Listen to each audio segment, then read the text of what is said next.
People, deluded, I'm back again. A quick one. You know I love Arsenal, so I guess we're going to touch on a former Arsenal player, but just in relation to these English youngsters, as you lot know, there's bare English youngsters in England that deserve chances and getting chances.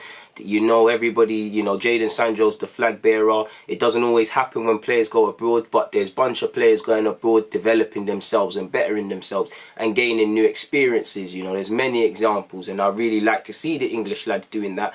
And I feel, obviously, I'm looking a bit ahead, but we could have benefits, because I don't know if Jadon Sancho wants to be a manager. But when you've got Jadon Sancho and Angel Gomes, who we're going to speak about, and whole heap of English players going and playing in Spain, even in Italy, and all these players, sooner or later, some of them are going to become managers, and you have to wonder.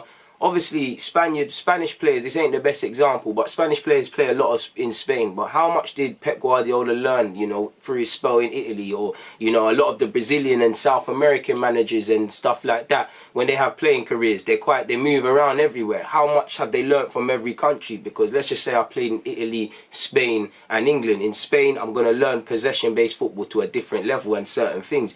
Italy is very structured in a good way, you know, especially defence. I'm going to take a little bits of that. I might be Brazilian by nature, so I'll have a little bit of my thing. And then England, I might take other things and mix it about. So if we're doing that, if these young 19-year-olds are doing that, and by the time they're, what, let's say 35, turning 40, they become managers and that, how much is that going to help us in terms of being forward thinking? I'm reading ahead a lot. Either way, I like young players, whether they're English or not. I like young players who don't listen to promises by clubs, my club included, you know. All clubs want to do is protect the resale value. If you develop, great, but they want to protect their resale value. They'll tell you everything under the sun. Sometimes they got plans for you and some men are impatient, but, you know, they don't truly care for you like that, you know. So I like to see players, whether it works out or not, they're seizing their futures. Many people mock Jadon Sancho for leaving. How can you leave Pep Guardiola? If he signed a new deal, like the Patrick Robert thing, stay for a couple of years, you're part of the team, but you're not really there. It's an idiot thing. Nobody's on that, really. What do you get from that? You know, you might earn a lot of money, you might be a professional footballer for City, but what have you done? He left. Now look, well, it has been backed up because he's still a professional footballer, but he's definitely a bigger household name than potentially he could have been. I back him to make it under Pep, but again, we can't deal with promises. Dortmund were providing some facts, a pathway, and I like to see players seizing their futures rather than signing a 5-year deal, going out on loan, playing 23s, you know, and stagnating. It's dead, you know, it's dead. It don't make no sense, people. It really doesn't make no sense. We all know Jude Bellingham's a baller. You lot know me, and you know I've got a lot of time for that young man, and every time I see him play for Dortmund, they played, is it Bellefield at the weekend?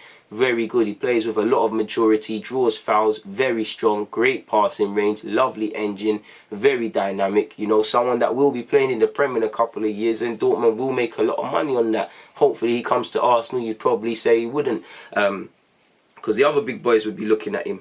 I think he's someone, World Cup's probably going to come too soon, and I know the Euros are back-to-back, so it doesn't change much, but the Euros, I'm looking to introduce him. I can never say this guy's name, but Jamal Musiala, forgive me, you've seen him play for Bayern Munich. You know, the only thing he's lacking is physique now, you know, physically, and that doesn't mean you got to be tongue. That just means, can he improve his core a bit? Can he develop a bit physically? He's 17, so he can hold off challenges. He's technically ready, he's tactically ready, you can see him, you know. People might have said, oh, why are you leaving Chelsea to go to Bayern Munich? You can't get game time there, how are you going to go there? They didn't know. He's a German national. Obviously, he's played for England as well. He's got of English and German heritage. And he's badding it up. And I think he is someone, you know, that England have to be putting their hat around and saying, obviously, it's not a Jude Bellingham thing right now, but you're someone that we're going to throw in with the Bukayo Sakas, the Phil Fodens, the Mason Greenwoods, and all of these, you know, Jadon Sancho, a bit older, all of these sort of teenagers to early 20s, these sort of men for the next decade or so. And I think there are going to be a lot of others that are popping up, but I think Jamal was one of them that, and Bellingham, if they haven't already, that, you know, we've got to look to get these men integrated, because these are creative players. We need a manager who's brave enough to play them. If not these players, people of the profile I'm speaking about, because, you know, you can have all the forward-thinking players, but you can't have AD Brufroyd at 21's level, regardless of what they say, and Southgate at first-team level. You know, you can't have all these innovative new-age players and new-age coaches at under 17s, 18s level, and then you've got two dinosaurs at the two highest men's level things in it, because under 21s the next thing is first team. You know, under 21s is the elite of the youth. Do you get it? So That's got to fix up. But I think Jamal is someone I'm looking at. Jude is someone I'm looking at. Again, I don't know Angel Gomes' true level. He's only 20. But he's doing all he can to stick up his middle finger in a nice way at Manchester United. People, not in United, but there was concerns over his height and all of these things. He joined Leo. You know, he's left Leo and he's gone on loan to Portugal. I think he is Portuguese as well as he is English. So probably got family there and settling there, and he's badding it up. I'm sure you all saw the game against Benfica. I'm sure you've all seen what he's doing in that league. He's having a really positive loan spell there, and Leo seemed to have a trick card. They know he's 20. He's next season probably going to play for them, and if he certies himself, next 2 years he's probably be moved on. If they're smart, he signs a 4 or 5 year deal. So and it's nice for him, and I'm liking his progress and what he's doing. I think I don't know his statistics, admittedly, people, in terms of goals and assists and all of these things, so I might as well bring it up for you. And I know people might say it's Portuguese league, it's all of this, it's all of that, but I think the 20-year-old made the right decision in departing, because if he signed a new deal at United, no disrespect to United, because the same could be said for Yunus Musah, who we're going to get onto, of Arsenal, you know. He didn't want to do that, you know. Who was to say he's going to get game time? Greenwood's playing, Chung's gone out on loan, not that Chung took his chances. He did not want to do that. He wants a pathway. If Leo sat down and said to him, listen, you're not ready right now, but you're going to go out on loan. You have a good loan spell. We're going to introduce you this season into what we're doing. You know we like to play young players, but we need you of a certain standard. And they probably said, yo, remember Gabriel, he's just gone to Arsenal. He went on a little loan thing. It didn't work out for him. So it can happen. You know, again, in Portuguese top league, again, start as he means to go on, and I'm not watching 90 minutes week in, week out. I'm just watching the highlights and extended highlights and things like that. In fact, tell a lie, I'm watching the occasional Portuguese league because it is on my TV. It's on Free Sports on Sky.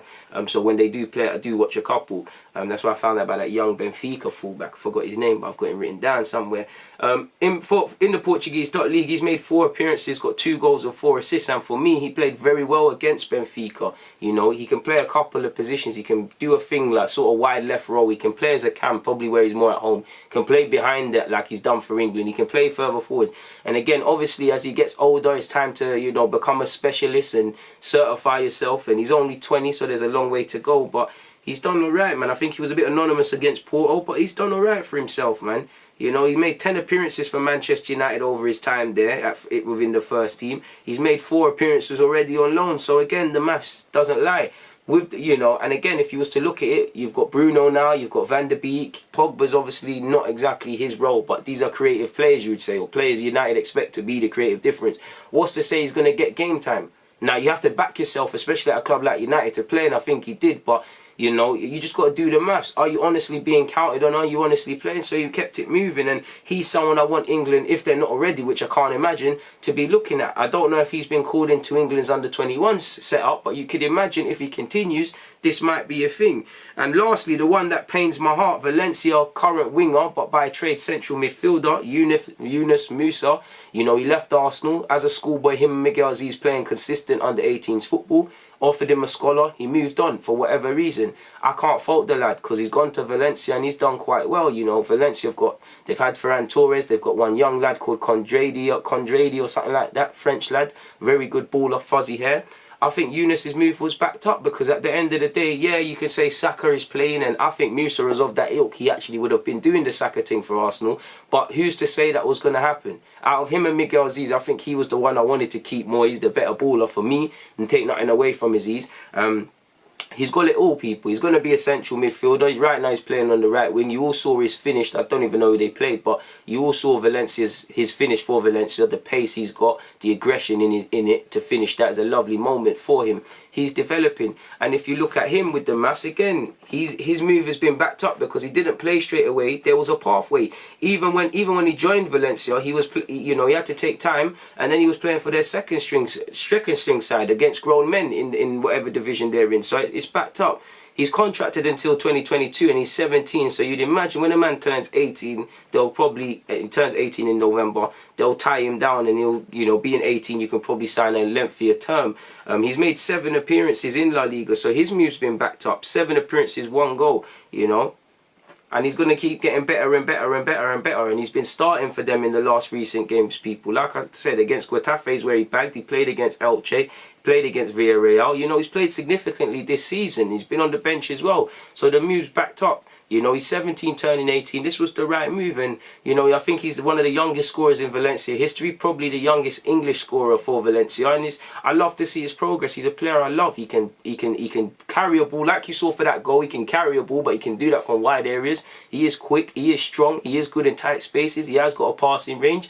Obviously, you're just waiting for him to get a bit more developed, a bit more refined, become a bit more of a specialist in a midfield role. And all of this will happen. He's 17 though, so it's going to happen. And for me, it pains me that he's not at Arsenal, of course, but I don't really care from that. I just want to, because listen, I'm an Arsenal fan, but I want players to seize it for themselves, and I'm proud of this lad. It's like, if it was up to me, Josh Da Silva, Brentford would be here, Yunus would still be here, Gnabry be here, Benassi would be here, Marlon would be here. There'll be the 4 or 5 names that would not have left this club. I know I always get on to young players and whatnot, but these would be the guys. But it is what it is, and I think he's someone England have got to put a hat on. I know he's been called up to America right now. He's born in America. I think he's of Ghanaian heritage, and he obviously can play for England, as you have seen him do in the under-17s championships, etc.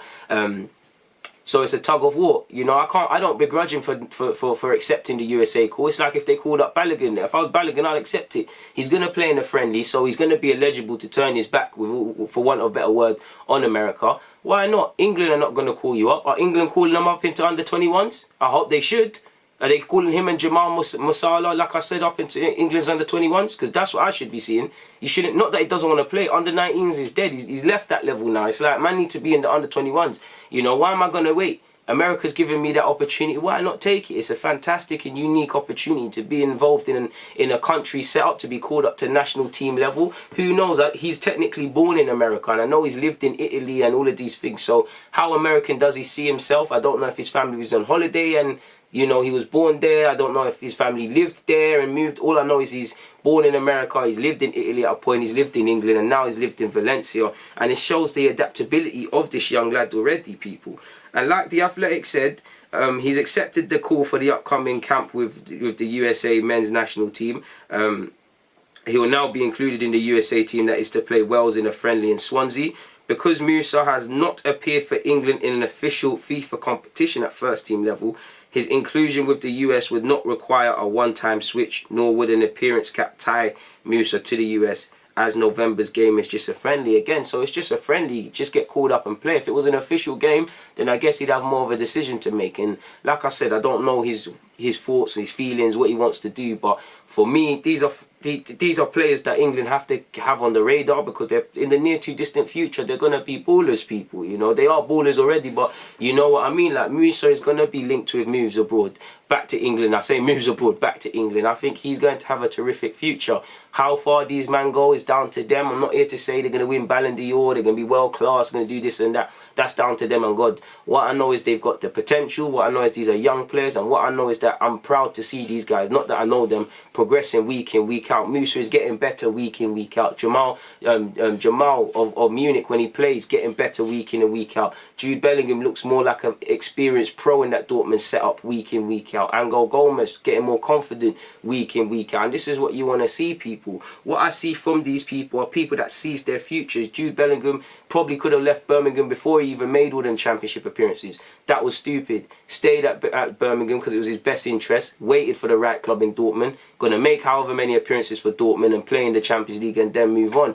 Angel Gomes could have signed a 5-year deal at United, and then what would have happened? He's moved on. You know, Musah, he could have very well progressed at Arsenal. I back him too, but for whatever reason, he was half-hearted with it. He said, "No, this Valencia thing is better."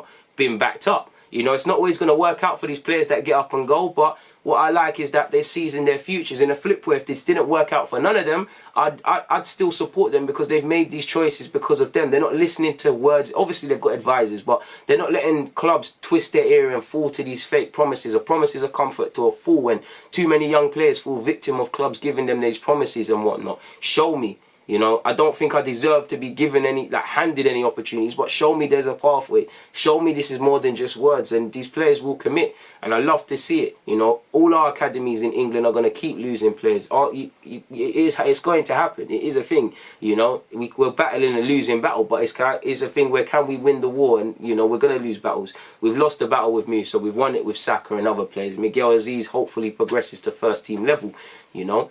On that note, though, I've got nothing more to say, so I'm going to get out of here, man. It's always a pleasure. Deluded, I'm out.